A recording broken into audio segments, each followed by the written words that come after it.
The Tamaki Regeneration Company admits state housing tenants could have been booted out of the area to make way for new housing developments in Auckland. This comes after First Up revealed that some students from Tamaki College were first forced to move to South Auckland after being kicked out of social housing. The TRC took over the management of the developments from Housing New Zealand in 2016 and say since then every tenant was given the option of being rehomed in the area. But as Jessie Chiang reports, it admits residents could have been forced to move out before that. Stella Tukia is a Year 13 student at Tamaki College.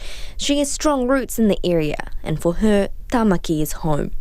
But every day she has to travel from South Auckland into school, and she's not the only one. We've both grown in GI, but due to the housing development, we've had to move out to South Auckland.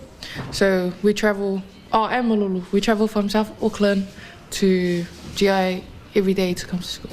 Stella Tukia says travelling on public transport doesn't come cheap. Well, that costs me about $33 every week, but that doesn't come out of the budget that's given to my family for the government. It has to come out of my mum's on her own, so that's harder for her as well. Fellow student Lufa Awi used to live just up the road from school. Now it costs him about $40 a week to get there. My family just decides to cope with it, and it's just made my dad work even more hours. Mum get 2 jobs, sister get 2 jobs. Sue Henry has lived in Glen Innes for nearly 46 years. She says she's lost count of how many people have been forced to move out of the area. Well, we call it economic cleansing. All the poor people, the workers that worked here and lived here and paid their rent and everything, they've all been just forced out like pieces of rubbish. The redevelopment of the 2,500 state houses in Tamaki is a part of a 20-year plan.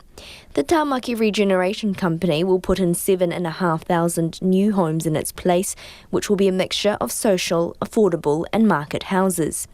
Its chief executive, John Hollyoak, says since they've started their rehousing program, every family has been offered a home to stay in Tamaki. Some families have chosen to take the opportunity to move on by themselves for personal reasons, but we have managed to rehouse everyone within the Tamaki area where we've needed to. 5 of the 6 students spoken to by First Up said they had been forced to move out of the area, and Mr Hollyoak admits under Housing New Zealand it's possible tenants were booted out. We are aware that before TRC there could have been some families that did move out of the area when they might not have wanted to.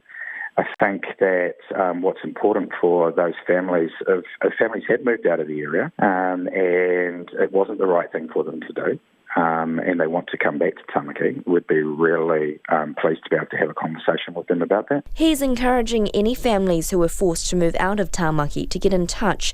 Tamaki MP Simon O'Connor says he'd also like to hear from them. Mō te hōtaka o te ahi nei, ko Jessie Chiang tēnei.